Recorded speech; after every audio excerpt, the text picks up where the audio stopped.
EVM के बारे में आपने फिर से पूछा।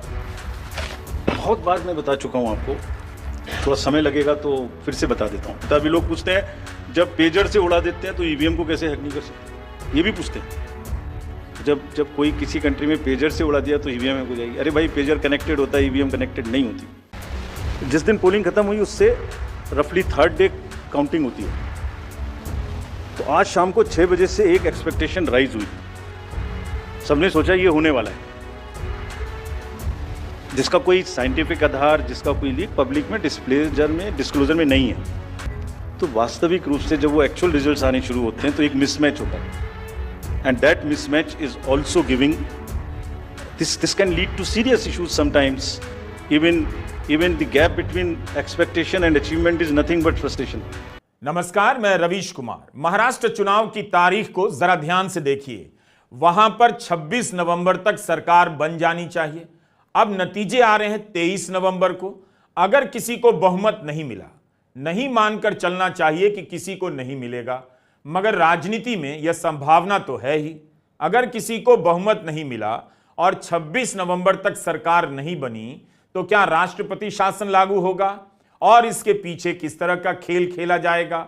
गुवाहाटी और गोवा तक विधायकों को कौन ले जाने में सक्षम है और किसे फायदा होगा? महाराष्ट्र में 20 नवंबर को मतदान है और झारखंड में 2 दिन 13 और 20 नवंबर को। दोनों जगहों पर नतीजे 23 नवंबर को आएंगे। महाराष्ट्र में नामांकन की अंतिम तारीख 29 अक्टूबर है और झारखंड में 25 और 29 अक्टूबर है। झारखंड में 2 चरणों में चुनाव हो रहे हैं, महाराष्ट्र में एक ही चरण में। मुख्य चुनाव आयुक्त ने कहा कि पिछली बार भी महाराष्ट्र में चुनाव एक ही चरण में कराए गए थे, लेकिन झारखंड में 5 चरणों में चुनाव हुए थे। इस बार 2 ही चरणों में मतदान हो रहे हैं।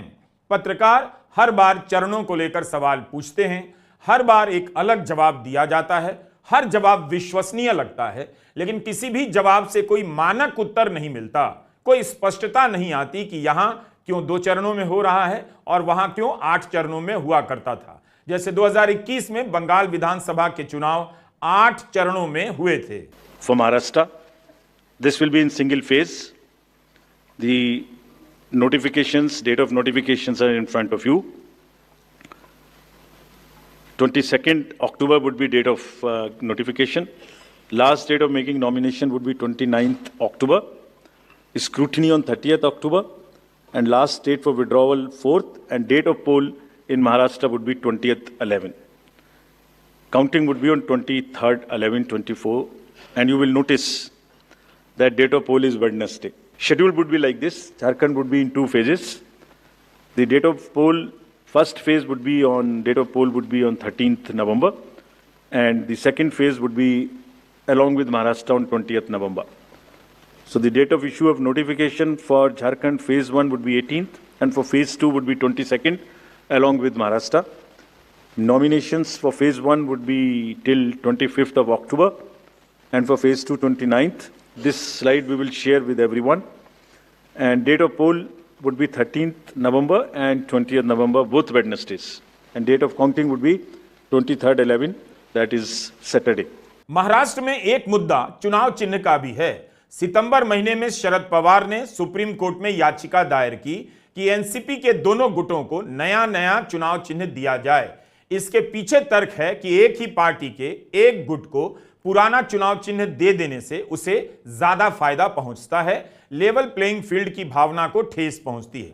तो शरद पवार चाहते थे कि महाराष्ट्र विधानसभा चुनाव से पहले दोनों पार्टियों को, यानी दोनों एनसीपी को नया चुनाव चिन्ह दिया जाए, लेकिन इस चुनाव में ऐसा नहीं हो सकेगा। मेरा नाम प्रमोद जगताप है, मैं सकाल मीडिया ग्रुप के साम टीवी न्यूज चैनल से हूं। मेरा सवाल जो है वो सिंबल को लेके, महाराष्ट्र में एनसीपी के 2 गुट होने के बाद तुतारी और ट्रम्पेट, तुतारी जो है शरद पवार की पार्टी को दे दिया, लेकिन लोकसभा चुनाव में ट्रम्पेट जो है वो भी सिंबल कोई इंडिपेंडेंट कैंडिडेट को दे दिया था।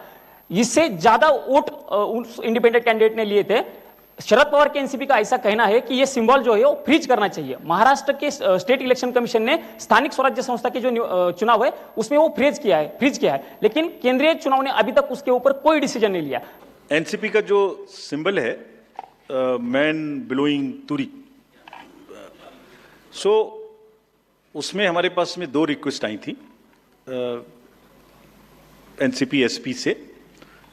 एक तो ये आई थी कि उनको जब हमने रिकॉग्नाइज कर लिया है जे स्टेट पार्टी, तो उन्हें हम कंट्रीब्यूशंस रिसीव करने की भी स्वीकृति दें। और दूसरी रिक्वेस्ट आई थी कि उनको जो उनका सिंबल है वो प्रोमिनेंट नहीं है, वो जब वोटिंग मशीन के बैलेट यूनिट के अंदर में छोटा दिखाई देता है, तो उसका रेशियो ऐसे चेंज कर दीजिए कि वो स्पष्ट से मैन ब्लोइंग तुरी दिखाई देने लगे। और दूसरी रिक्वेस्ट एक और भी साथ में थी कि उस जैसा एक कोई ट्रम्पेट है उसको हटा दीजिए। 3 रिक्वेस्ट थी। सो पहली रिक्वेस्ट हमने उनकी मान ली, हमने उन्हें उसी दिन ऑथराइज कर दिया था कि आप ड्यूली कंट्रीब्यूशंस ले सकते हैं, subject to the disclosures which every political party has to do. Secondly, हमने उनको लिखित में ये भी छूट दी थी कि आप खुद हमें बताइए कि आप अपने सिंबल को मैन ब्लोइंग तुरी को किस तरीके से बैलेट यूनिट में दिखाना चाहेंगे। तो उन्होंने कहा था हम इस तरह से दिखाना चाहेंगे। 1-2 चॉइस दी थी, जो उनकी पहली चॉइस थी वो हमने मान ली। सो इस इलेक्शन में उनका सिंबल वुड भी ज़्यादा दिखाई देगा, मतलब प्रोमिनेंटली दिखाई देगा। तीसरी रिक्वेस्ट थी, वो एक ट्रम्पेट है इस टाइप की, जो कि मैन ब्लोइंग तुरा से बिल्कुल डिफरेंट है। तो कमीशन ने उसी दिन बताया था कि वो उससे डिस्टर्ब नहीं करता है। So all the 3 have been accepted, that is 1।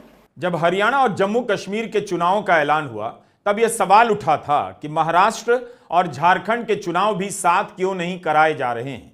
विपक्ष ने उस वक्त आरोप लगाया था कि इससे महाराष्ट्र सरकार को चुनावी घोषणाएं करने की छूट दी जा रही है। 5 सितंबर, 23 सितंबर, 30 सितंबर, 4 अक्टूबर, 10 अक्टूबर और 14 अक्टूबर, इन तारीखों को महाराष्ट्र सरकार की कैबिनेट बैठक होती है। 6 कैबिनेट बैठक में 165 फैसले लिए गए हैं। 23 सितंबर की कैबिनेट बैठक में 23 फैसले लिए गए और 30 सितंबर की कैबिनेट की बैठक में 30 फैसले लिए गए। इन 2 बैठकों में 50 से अधिक फैसले, सोचिए किस रफ्तार से फैसले लिए जा रहे होंगे। 10 अक्टूबर की बैठक में तो 38 फैसले लिए गए। ब्राह्मण, जैन, सुनार, राजपूत आदि समुदायों के लिए अलग अलग निगम बनाने की घोषणा की गई है। ये निगम क्या है? क्या इस पर मीडिया में या सरकार के भीतर भी पर्याप्त चर्चा हुई है? पुणे रिंग रोड की लागत बढ़ा दी गई, जिसे लेकर सवाल उठे कि क्या इससे खास लोगों को फायदा पहुंचाया जा रहा है।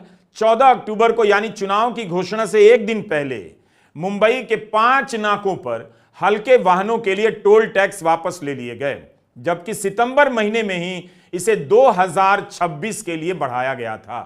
फिर वापस क्यों लिया गया? अभी एक और अनाउंसमेंट हुआ है और अनाउंसमेंट बिल्कुल वही ध्यान दिलाता है किस तरीके से पूरी महाझूठी गठबंधन सरकार में जिस तरीके से झूठे और पन्नास खोके लेने के बाद बनकर आई थी, किसी के सत्ता में रहने के ग्रीड में आई थी, वो सरकार जिसने लाड़की बहन योजना तब शुरू की जब लोकसभा में उनकी करारी हार हुई। महाराष्ट्र को कर्ज में डुबोने के बाद 1.9 लाख करोड़ जो हमारे महाराष्ट्र के हर महाराष्ट्रवासी पे कर्ज है, उसके बाद 1300 GR 10 दिन में 1300 GR में लाखों करोड़ों की लूट करने के बाद 40,000 करोड़ कॉन्ट्रैक्टर्स का अपने पास रखने के बाद, महिलाओं को असुरक्षित माहौल देने के बाद, मुंबई में पूरा लॉ एंड ऑर्डर व्यवस्था हो या महाराष्ट्र में लॉ एंड ऑर्डर व्यवस्था हो, उसको पूरा खत्म करने के बाद अब एक नया उन्होंने निर्णय लिया है। कुछ घंटे अब रह गए हैं चुनावी प्रक्रिया शुरू होने में, महाराष्ट्र में मॉडल कोड ऑफ कंडक्ट लगने में। आज कल या परसों में इलेक्शन अनाउंस होने वाले हैं। तो last minute desperate major, desperate move एक लिया था लाड़की बहन योजना जब डिफीट हो चुकी थी। एक है जब वो जानते हैं कि आने वाले समय में डिफीट होने वाली है। इन्होंने मुंबई के जो टोल्स हैं उन 5 टोल्स को हटा दिया है आज रात के 12 बजे से। ये वैसे ही है जिस तरीके से सत्ता के में रहने के लिए पूरी कोशिश कर रहे हैं कि कैसे हम सत्ता में कायम रहें। यही नहीं, महाराष्ट्र में विभिन्न श्रेणियों के तहत सरपंचों के वेतन में भी वृद्धि की गई। 3,000 रुपए, 4,000 रुपए, 5 से 6,000 रुपए, 8,000 रुपए और 10,000 रुपए तक बढ़ाए गए। मदरसा शिक्षकों का वेतन 6,000 रुपए से बढ़ाकर 16,000 रुपया किया गया। उत्तर प्रदेश में मदरसा शिक्षकों की क्या हालत है जरा पता कीजिए। मगर महाराष्ट्र में चुनाव है तो मदरसा शिक्षकों का वेतन 6,000 से बढ़ाकर 16,000 किया गया है। मुख्यमंत्री एकनाथ शिंदे के ठाणे क्षेत्र के लिए 30,000 करोड़ से अधिक की योजनाओं को मंजूरी दे दी गई है। अनेक ऐसे फैसले हैं जो पिछले 1 महीने में लिए गए। इसलिए यह सवाल उठता रहा है कि हरियाणा के साथ महाराष्ट्र में चुनाव एक साथ क्यों नहीं कराए गए। चुनाव आयोग भी अब मतदाताओं को समझने लगा है। तारीखों का ऐलान इस हिसाब से किया जा रहा है कि लोग लंबी छुट्टी पर ना निकल जाएं, इसलिए महाराष्ट्र में मतदान बुधवार को रखा गया। इस पर हमारा एक सवाल है कि जो लोग पलायन करके मुंबई में आते हैं या अन्य शहरों में रहते हैं, क्या उनके लिए वोट डालना संभव हो पाएगा? क्या पूरा महाराष्ट्र सिर्फ मुंबई है या बड़ा महानगर है? क्या उन्हें कोई 3 दिन की छुट्टी मुंबई से सोलापुर जाने के लिए, मुंबई से कोंकण के इलाकों में, दूर दराज के इलाकों में जाने के लिए छुट्टी देगा? क्या वे बुधवार को किसी शहर से अपने ग्रामीण इलाके में पहुंच पाएंगे जो लोग पलायन कर महानगरों में काम के लिए आते हैं? That date of poll is Wednesday. This is deliberately, which lot of scheduling, whatever goes into scheduling, we have tried that it is midday, so that issue of urban apathy is handled. And in case of urban apathy, we are really very concerned. We want to make appeal through you to all our esteemed voters in the urban areas to please come and vote. It's not a healthy trend which is reflected. If I give you a brief of what is happening across the elections in the urban apathy, we will share this slide with you. If you look at various states, you look at Gurgaon, you look at Faridabad recently. Last elections, you look at Jubilee Hills, Hyderabad. You look at Bangalore South. You look at Gujarat, Gandhigram, Kolaba, Mumbai City, Pune, Thane, all are much below the state averages of each state. अब आते हैं उत्तर प्रदेश। यहां 10 विधानसभा सीटों पर उपचुनावों की घोषणा होनी थी। इनमें से एक सीट मिल्कीपुर विधानसभा की थी, जहां से अयोध्या के मौजूदा सांसद अवधेश प्रसाद विधायक हुआ करते थे। लेकिन 9 सीटों की घोषणा होती है और मिल्कीपुर सीट की घोषणा नहीं होती है। अयोध्या के मिल्कीपुर में ऐसा क्या है कि इस एक सीट की घोषणा ही नहीं हुई? सर, यूपी की 10 सीटें थी। 10 की 10 होंगी? 9 किया है। Bashirhat is under the election petition. There is an election petition in Bashirhat. So that is one case. 10 सीटें थी ना sir. Milkipur also is under election petition. So let me say it that way. जहां election petition नहीं है, वहां सब में हो रहा है। चुनाव आयोग ने कहा कि कोर्ट केस चल रहा है। यह मुकदमा भी अवधेश प्रसाद ने ही 2022 में दायर किया था, इसलिए एक साथ घोषणा नहीं हुई। यूपी की पुरानी खबरों को निकाल कर देखिए, मिल्कीपुर विधानसभा को जीतने के लिए कितनी तैयारी चल रही है और इसी की तारीख का ऐलान नहीं हुआ। 10 में से 9 सीटों पर उपचुनाव के ऐलान हो गए। इस एक सीट का राजनीतिक वजन 2 राज्यों की चुनावी घोषणाओं से कम नहीं है। चुनाव आयोग ने एक और बात कही एग्जिट पोल के बारे में। उन्होंने कहा कि एग्जिट पोल से भटकाव तो आता है, उम्मीदें भी झूठी पैदा हो जाती हैं, लेकिन यह तो इलेक्ट्रॉनिक मीडिया को देखना होगा कि वह इसे लेकर आत्मचिंतन करे, आत्मनियमन करे, ताकि विश्वसनीयता बनी रहे। आयोग ने पूछा कि जब काउंटिंग ही 8:30 बजे शुरू हुई तो टीवी चैनलों पर 8 बजे से ही ट्रेंड कैसे चलने लगे? क्या यही जवाब इसी तरह प्रमुखता और स्पष्टता से हरियाणा की जब वोटों की गिनती हो रही थी उस दिन नहीं दिए जा सकते थे? मुख्य चुनाव आयुक्त ने यह भी बताया कि मतों की गिनती के समय डेटा अपलोड करने की प्रक्रिया क्या होती है। जिस दिन पोलिंग खत्म हुई उससे रफली 3rd डे काउंटिंग होती है।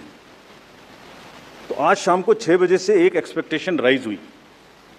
सबने सोचा ये होने वाला है, जिसका कोई साइंटिफिक आधार, जिसका कोई लीक पब्लिक में डिस्क्लोजर में नहीं है। जब काउंटिंग का समय शुरू होता है तो 8:05 और 10 मिनट से रिजल्ट्स आने शुरू हो जाते हैं, जिस नॉनसेंस। आप बताइए, मेरी पहली काउंटिंग 8:30 बजे शुरू होती है और हमारे पास प्रमाण है इस बार कि 8:05, 8:10, 8:15 पर आने लगा इतने की लीड, इतने की लीड, इतने की लीड, इतने की लीड। ऐसा तो नहीं है, I am just posing question, we are not gone into this, but ऐसा तो नहीं है कि एग्जिट पोल को जस्टिफाई करने के लिए वो शुरू में ट्रेंड्स आ गए कि हमने तो ऐसा कहा था, वैसे ही ट्रेंड हो रहा है, बाद में जो होगा वो होगा। और अचानक से पहला रिजल्ट एक राउंड का 8:30 बजे जब काउंटिंग शुरू हो रही है तो 9 बजने में 10 मिनट, 9 बजने में 5 मिनट से पहले 20 मिनट भी लगेंगे एक राउंड में, तो आ ही नहीं सकता। और हम उसको 9:30 बजे वेबसाइट पे डालते हैं, 9:31 पे एग्जैक्टली, कभी भी देख लीजिए एक के बाद एक। 9:30 पे हम उसको अपनी वेबसाइट पे डालते हैं, फिर 11:30 पे डालते हैं, फिर 1:30 पे डालते हैं। चलिए, आपके कोई कॉरेस्पॉन्डेंट वहाँ मौजूद थे, उन्होंने पहले बता दिया। प्रोसेस काउंटिंग में रिजल्ट को स्क्रीन पे दिखाना पड़ता है, एजेंट के साइन लेने पड़ते हैं, ऑब्जर्वर से जस्टिफाई कराना पड़ता है, तो ऑफिशियल साइट पे आने में आधा घंटा लग सकता है। लेकिन 9 बजे से 9 बजने में 10 मिनट से पहले कैसे आते हैं? और उससे क्या होता है, एक तो एक्सपेक्टेशन है एग्जिट पोल्स की, उसके बाद 8:45 बजे तक मैंने दिखा दिया उसी के मापदंड से कि वो लीड कर रहे हैं लोग। तो वास्तविक रूप से जब वो एक्चुअल रिजल्ट्स आने शुरू होते हैं तो एक मिसमैच होता है, and that mismatch is also giving this can lead to serious issues sometimes. Even the gap between expectation and achievement is nothing but frustration.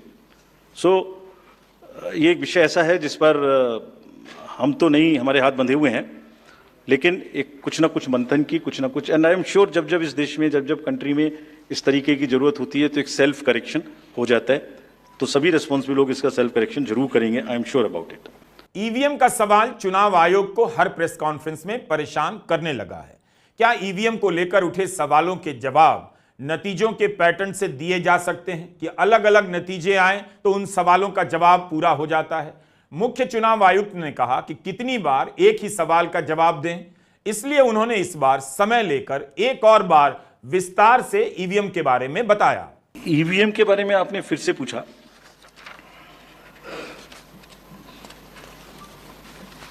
बहुत बार मैं बता चुका हूं आपको, थोड़ा समय लगेगा तो फिर से बता देता हूं। 6 महीने, लगभग 5-6 महीने फर्स्ट एफएलसी शुरू होती है ईवीएम की। मैं 2 बात बता रहा हूं, बस मोटी सी 2 बात, बाकी सब आपको मालूम है। वो टेम्पर नहीं हो सकती, उसमें कोई कनेक्शन नहीं हो सकता। अभी लोग पूछते हैं जब पेजर से उड़ा देते हैं तो ईवीएम को कैसे हैक नहीं कर सकते, ये भी पूछते हैं। जब कोई किसी कंट्री में पेजर से उड़ा दिया तो ईवीएम हैक हो जाएगी। अरे भाई, पेजर कनेक्टेड होता है, ईवीएम कनेक्टेड नहीं होती। एनीवे, वोटिंग से करीब 5 या 6 दिन पहले कमीशनिंग होती है। 5-6 दिन पहले उस दिन मशीन में सिंबल पड़ते हैं। तो अब मशीन में अभी तक नई बैटरी उस दिन एक डाली जाती है और सील करके उस बैटरी पे भी कैंडिडेट के एजेंट्स के दस्तखत होते हैं। छोड़िए, मशीन पे तो होंगे ही होंगे, हमें भी नहीं पता, हमने भी पता नहीं कब बनाया था ये नियम, हमारे काम आ रहा है अभी कि वो बैटरी पर भी एजेंट के दस्तखत हो। और अब कमीशनिंग के बाद, क्योंकि 5 ही दिन बचे हैं और इसमें सिंबल लोड हो चुके हैं, ये उनके सामने में स्ट्रांग रूम में जाएगी, डबल लॉक लगेगा, 3 लेयर की सिक्योरिटी रहेगी, 3 लेयर की, जिसमें सीएपीएफ भी शामिल होगी, मस्ट है। ऑब्जर्वर होंगे। उसके बाद जब वो पोलिंग के डिस्ट्रीब्यूशन के दिन निकलेंगी, उस दिन फिर यही प्रोसेस होगा, सारा प्रोसेस वीडियोग्राफ होगा। यानी वीडियोग्राफ होने के बाद फिर वो फील्ड में पहुंचेंगे, सेक्टर मजिस्ट्रेट साथ में रहेंगे, फिर कैंडिडेट के एजेंट साथ में रहेंगे, फिर वहां पहुंचेगी, फिर कहेंगे भाई देख लो इसको, सब ठीक है, जो आपको नंबर दिया, हाँ, और उसके नंबर भी सबसे शेयर किए जाएंगे। इस नंबर की मशीन इस बूथ पे जाएगी। फिर जब वो बूथ पे पहुंच गई तो कहें भाई मिला लो आप, उसी नंबर की है कि नहीं है, वोट भी डाल के देख लो 50 ठीक है कि नहीं है। किसी ने 50 डाले, किसी ने 20 डाले, किसी ने कहा नहीं हमें ठीक है, हम नहीं डालेंगे। किसी स्टेज में किसी बूथ पर 20 कैंडिडेट हैं, किसी पर 5 कैंडिडेट हैं, किसी पर 5 ने कम वोट डाले, किसी ने ज्यादा डाले, बैटरी उसी हिसाब से यूज। फिर पूरे दिन वोटिंग हुई, तब एक एक वोट का हिसाब रखा, फिर बंद हुआ। बंद होने के समय में एंड ऑफ क्लोज ऑफ पोल में फिर से दस्तखत कराए, फिर से हिसाब लगाया कितने वोट पड़े, फिर से फॉर्म 17C दिया। उसको कितना दिखाएंगे, कौन दिखाता है इतना, बताइए। कोई एक प्रोसेस कंपैरेटिव बताइए पूरी कंट्री में जहां पब्लिक डिस्क्लोजर पार्टिसिपेशन इतना अधिक हो, कोई ये बताइए प्रोसेस। वो बिल्कुल सेफ है, बिल्कुल रोबस्ट है। अच्छा, और मैं बताता हूं आपको, आप पिछले 15-20 इलेक्शंस देख लीजिए, it is giving results after results differently. जहां मतलब ऐसा नहीं हो सकता कि जब पसंद का रिजल्ट ना आए तभी गलत है, ऐसा नहीं हो सकता। एनीवे, हम सबका इंडिविजुअल जवाब देंगे और आपको भी बताएंगे। कौन दिखाता है, कौन बताता है? अब इस देश में 2 चुनाव आयोग तो है नहीं, इसलिए इसी चुनाव आयोग को बार बार बताना पड़ेगा, उसी से बार बार सवाल होगा और हर चुनाव में चुनाव आयोग को हर प्रावधान को लेकर जवाब देना पड़ेगा।